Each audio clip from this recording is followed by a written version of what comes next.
The Mansabdari system was introduced by Akbar for the administration of his vast empire. In our last program on the Mansabdari system, we had seen how it evolved over a period of time and reached its zenith during the heydays of the Mughal period. We had also seen some of the principal features of the Mansabdari system. But over a period of time, the system developed a crisis. The crisis, in short, was this. Normally, a Mansabdar used to get 12 months' pay. But there was a difference between the estimated revenue and the actual collection. Usually, the collection was much less. Therefore, the Mansabdar did not get his full pay. So, it was difficult for him to maintain the full contingent of horses allocated to him. To solve this problem, Shah Jahan brought about a reform. This reform is in any way very simple. That is, a person or a Mansabdar is to be paid on a monthly salary. That is, some people would get 6 months salary, some people would get 3 months salary, or some people would get 4 months salary, some would get 8 months salary. And they would keep less contingents, and naturally they would have less military power.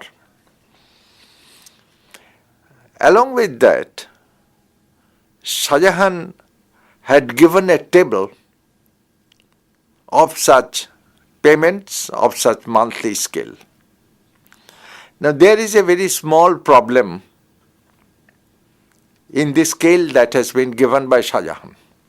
A person would get, for example, 8 months salary, say, of 40 rupees per month. A person who'd get 10 months salary would get rupees 2 less, that is 38 rupees.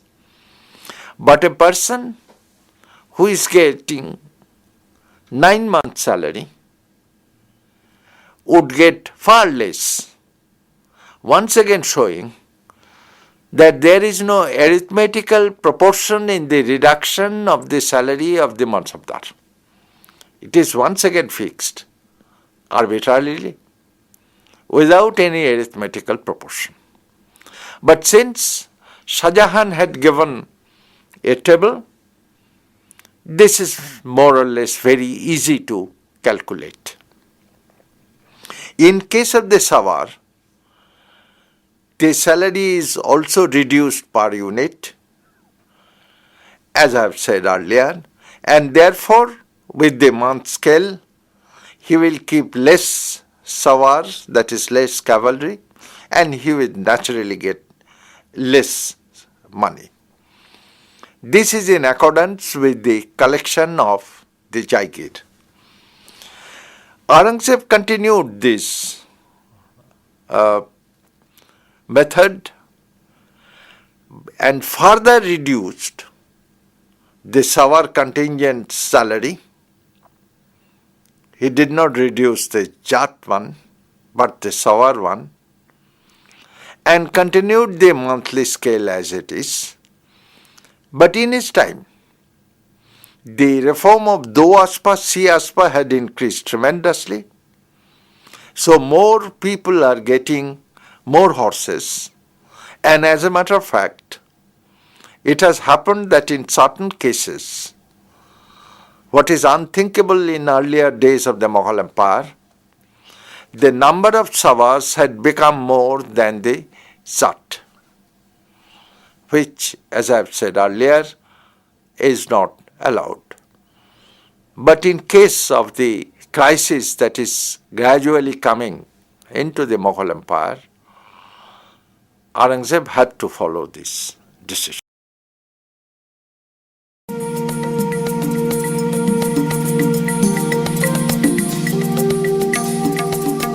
The Mansabdari system was introduced by Akbar for the administration of his vast empire.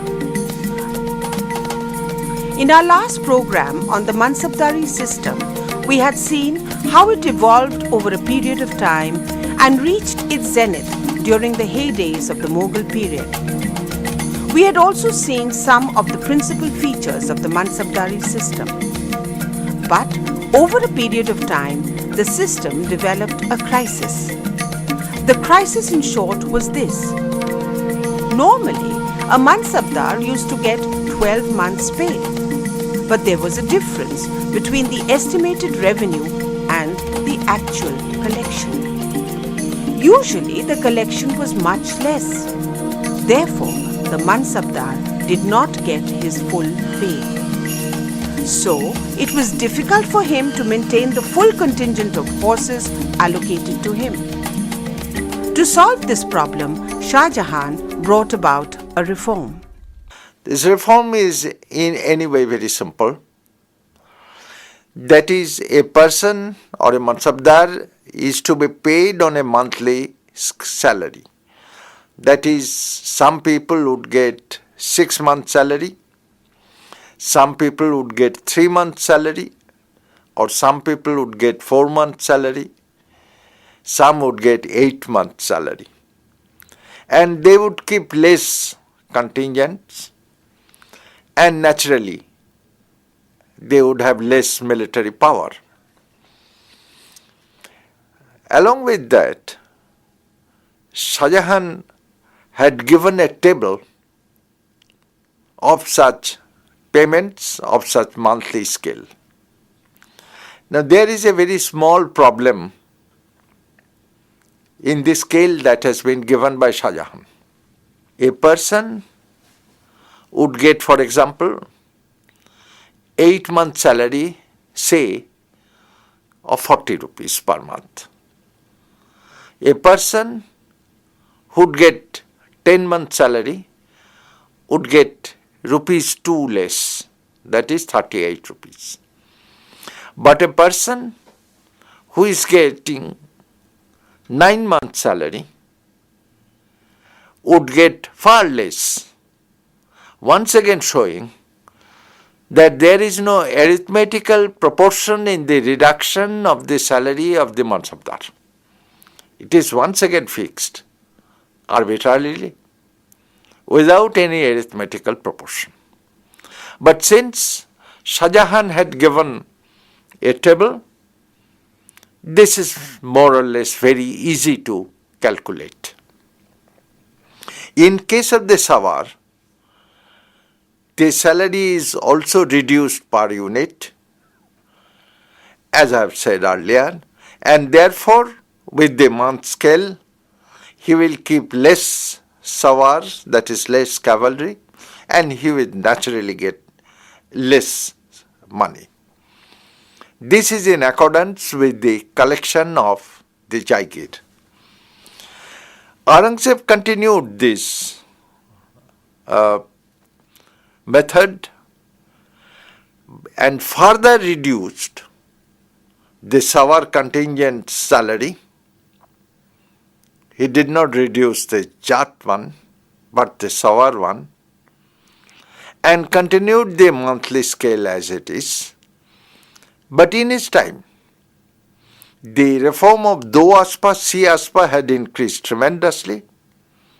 So more people are getting more horses, and as a matter of fact, it has happened that in certain cases, what is unthinkable in earlier days of the Mughal Empire, the number of Sawars had become more than the Jat, which, as I have said earlier, is not allowed.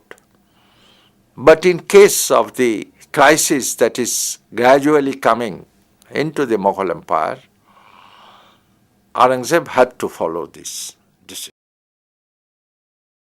A Mansabdar had to pay a certain amount of money to the Mughal emperor from his salary. It varied from one emperor to another. In general, it was 1/4 of the salary. It was called Khorak-i-Dawa. It was for the maintenance of the stable of the emperor or the food of the animals of the emperor. Aurangzeb abolished it, but introduced what is known as Do-dami. That is 2 dams in every rupee, deducted for the elephants of the Mughal emperor. But besides this, there were the fines. The fines generally consist of 2 mahars. In case the Mansabdar does not maintain the full contingent of horses, so he has to pay a fine of 2 mahars per horse in case of failure. One must say that every Mansabdar has to get a certificate from the branding office, that is Dag office, twice a year. If he cannot get the certificate, that is if he cannot produce his cavalry once, he is given 6 months extension, 6 months time. If he fails again, then this fine is imposed. Therefore, there are certain restrictions in the salary collection of the Mansabdar, and the European travelers had written much on it.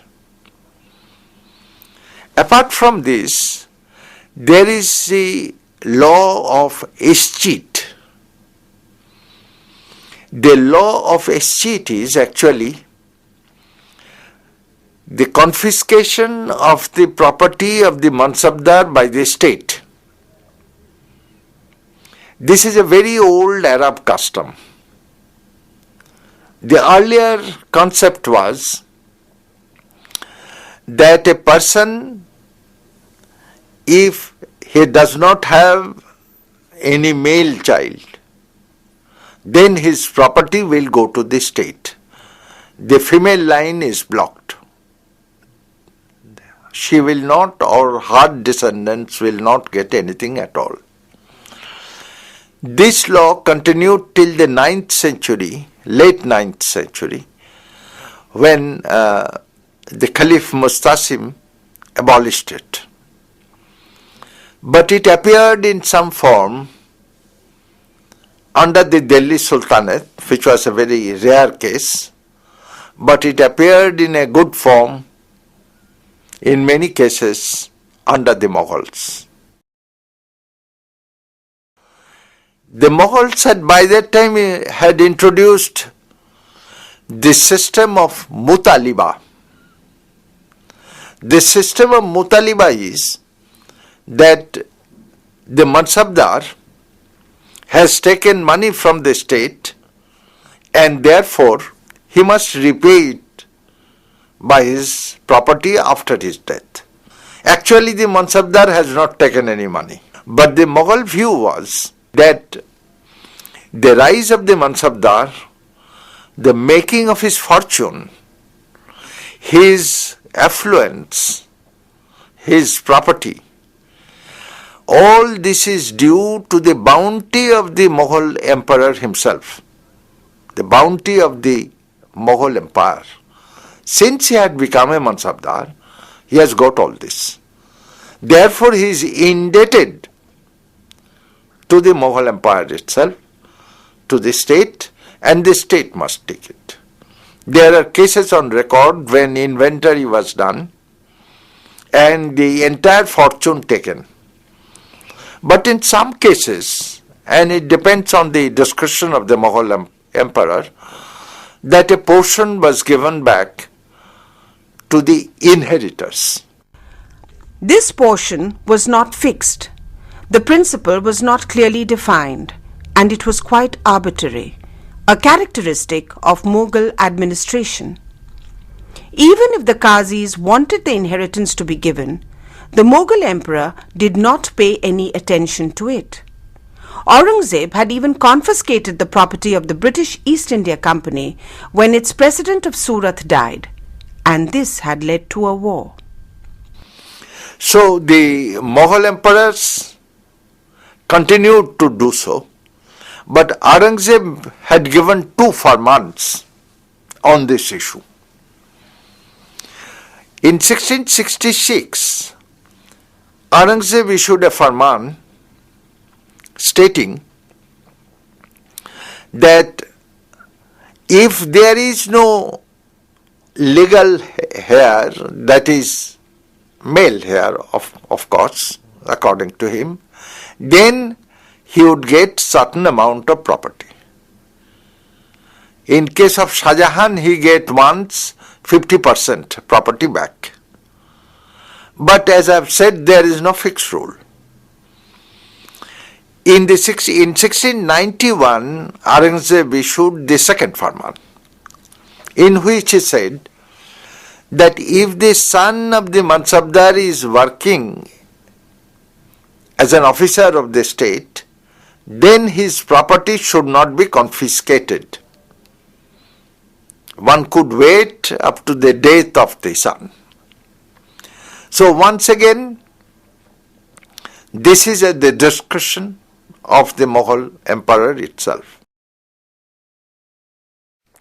In case of the recruitment and promotion, this procedure is more or less very well laid down. Mughal emperor directly recruits the Mansabdar. His salary is fixed by him, but he is presented by Mir Bakshi, the man in charge of military organization, and he is also appointed on the basis of the recommendations of the governors and the princes. Even some commanders of military expeditions had recommended, and this had been accepted. After his approval, the paper goes to the Diwan, then it goes to Mir Bakshi himself, and finally it goes to the Wazir, who issues the order under his own seal, in which the seal of the Mughal emperor is at the top. In case of promotion, it is the same. As I have said, all Zat ranks are considered as separate ranks, and therefore for each rank, it is considered a new recruitment. The same procedure is followed. Normally, everyone should start at the bottom, but there are exceptions to this. In case of political reason or some other reason, some had started much higher level. One example could be given. The son of Mirzumla, Muhammad Amin, he started at a much higher level as a Mansabdar. Similar cases are on record. There are not many, but there are some. It has been stated generally by the earlier English writers, particularly of 19th century, that there is no policy of the Mughal emperor for promotion. I do not know why they said this, because Bernier, the French traveller of the mid-17th century, has clearly mentioned that the Mughal emperors always favored the Persians and white-faced people, those people who were white. Now, when we come to the Mughal Empire itself, we see that during the time of Akbar and Humayun, many foreigners had come from Persia, from Iraq. The Afghans were already there. Some Indian Muslims were also there. And then in case of Akbar and of course Jahangir, there were the Hindu Rajputs, with which we will come later. Now this racial composition is dominated by the Persians. Bernier is absolutely right on this. Now we have a list of all the Mansabdars and we see that the Persians dominated. Now I must point out that all the Mughal emperors were Sunnis and the Persians are generally Shias. But the Mughal emperors recruited them despite the fact that there is a religious difference. Or in other words, religion here does not play that much of a part,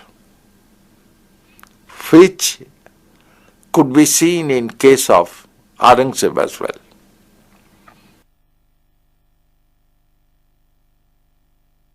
We now come to the very controversial reign of Aurangzeb. Now, Aurangzeb had been dubbed as an anti-Hindu by the 19th century English historians. Even the early 20th century Indian historians and very prominent historians like Jadwanath Sarkar had accepted this view and had elaborated it. Recent researches, however, shown that this view is no longer tenable, is no longer acceptable. I'll come with a little more detail. It has been seen that the first 20 years of Aurangzeb's reign, he was very liberal. As a matter of fact, he appointed Raja Jaswant Singh as a governor of a province, Subadar. The last Hindu governor was Raja Man Singh under Akbar. But Aurangzeb, who has been termed anti-Hindu, appointed Raja Jaswant Singh as governor or Subadar of a province. But after 20 years, we see that he has introduced the jizya on the Hindus, the tax, poll tax on the Hindus, the pilgrimage tax on the Hindus, and many restrictions on the Rajputs being given higher post. Now, why this change? Why first 20 years he was a liberal? Why next 20 years he had become very orthodox and I would not say anti-Hindu, I would say anti-Rajput. Now, before we come to this explanation, I would point out certain statistics to you. So far as the recruitment of the Hindu Mansabdars under the Mughals till the time of Aurangzeb. Under Akbar, who was always regarded by the English historians as the epitome of toleration, who had introduced the Sulh-e-Kul, the Dini Ilahi, integrated the Rajputs into the Mughal Mansabdari system. Now, under him, the Hindu Mansabdars of over 1,000 Jat roughly was of 21.5% of the total Mansabdars. In 1595, we see this picture. Between 1628, that is just after Jahangir's death, or a little bit earlier, till 1658, that is before the reign of Aurangzeb starts, we see that there is a very slight increase. It has become 22.4%. Slight increase of the recruitment of the Hindu Mansabdars. In the first 20 years, 1658 to 1678, when Aurangzeb was supposed to be very tolerant, pro-Hindu, the percentage dropped nearly to 21%, less than that of the earlier reign. And what happens after? When Aurangzeb was most orthodox and anti-Rajput, according to others anti-Hindu, the percentage of Hindu Mansabdars rose to 31.6%, highest if we take Akbar to Aurangzeb. This is the period when the recruitment of the Hindu Mansabdars rose to the highest pitch. How do we explain this? The situation is very simple. First of all, Akbar had certainly taken the Rajput. But who are these Rajputs? 68% of the Hindu Rajputs taken by Akbar as Mansabdars come from one particular family. It was the Kachwa family of Ambar. Akbar married the daughter of Raja Bihari Mal of Ambar, which is in Jaipur, and his family got the most of the Mansabdari, 68 point something. Therefore, it was a very limited move. Jahangir expanded, followed this policy and expanded to some extent and included the families of Shishodia, Bundelas, etc. Shah Jahan also followed this policy and expanded it further. But this was restricted under the last 20 years of Aurangzeb's reign. For the very simple reason, two reasons. One is that Aurangzeb had started war against the Rajputs. On the death of the Jaswant Singh, he has taken somebody as heir to Jaswant, which the Rajputs did not agree, and the war started. The second reason was a far more important one, that Aurangzeb invaded the Deccan. As a matter of fact, you would recall that he died in the Deccan. He remained in the last 20 years in the Deccan itself. And instead of Rajputs, he had taken large number of Hindu Marathas as the Mansabdars. So the number of Hindus increased, not because Aurangzeb was anti-Hindu or pro-Hindu, but it was a military necessity, a historical necessity of the times. So therefore, religion has very little to do with the recruitment. We see also that during the time of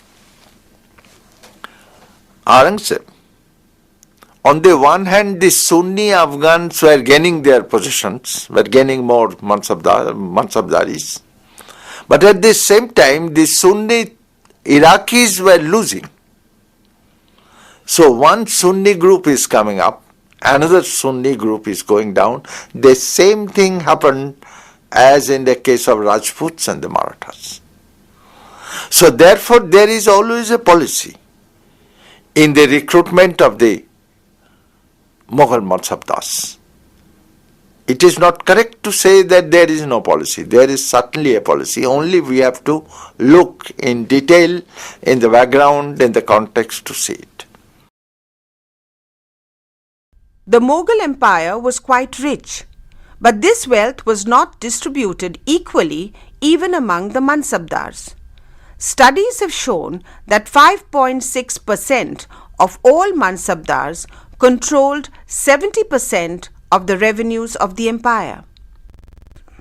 Of the 5.6% Mansabdars, 0.9% controlled more than 37% of the wealth of the Mughal Empire. So they were rich, but the wealth had concentrated in the hands of a very few Mansabdars who were mostly princes and nobles. So it is not correct that all the Mansabdars are living in luxury. Some certainly are, no doubt about it. But the bulk of the Mansabdars were not very rich, but they were not poor certainly either. We now come to the last portion of this.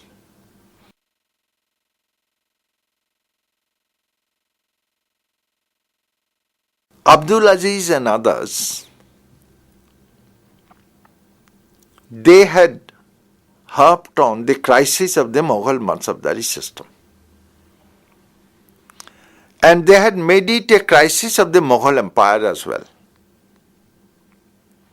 Modern researches of Satish Chandra, Nurul Hasan, Athar Ali, they point more to the crisis of the Jagirdari system,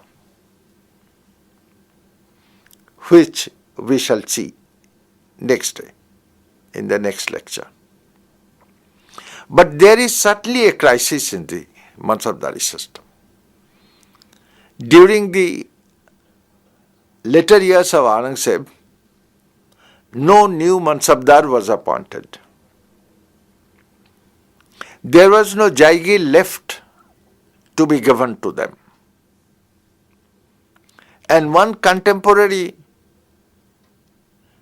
chronicler said that it is very difficult to get a position of a Mansabdar, but it is almost impossible to get possession of the Jaigir unless you have a very strong army with you. So the struggle for the resources of the Mughal Empire started. But was the breakdown of the Mansabdari system due to its inherent problems, or were there any other external causes for its final demise? Or was it a machine that had finally run its course? The Mughal Mansabdari system had served its purpose during the 17th and the early 18th century. It had become a slow-moving feudal caste. It cannot cope against modern technology. Even when the technology of Nadir Shah, it failed. So the historical role of the Mughal Mansabdari system, which lies in its military power, this was failing. And this is important because the 70% of the entire income of the Mughal nobility goes to the maintenance of the contingent. It is a military machine. But it failed because it failed to change. And therefore, the crisis of the Mughal Empire has many facets, many aspects, one of which certainly was the crisis of the Mansabdars.